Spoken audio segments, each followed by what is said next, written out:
ես հայտարարում եմ ընդդիմադիր ուժերի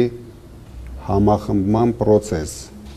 քանի որ մենք այդ սխալը թույլ տվեցինք ընտրություններից առաջ, շատ ընդդիմադիր ուժեր, որոնք միգուցե ազնիվ պայքարում էին, բայց գերագնահատեցին իրենց ուժերը, շատ ընդդիմադիր ուժերի հետ մենք չկարողացանք պայմանավորվել, դրա համար հիմա շատ կարևոր է մեր երկրի եւ ժողովրդի համար այս համախմբումը։ Ինձ թվում է այն ընդդիմադիր ուժերը, ում համար թանկ է մեր երկիրը, կարձագանքեն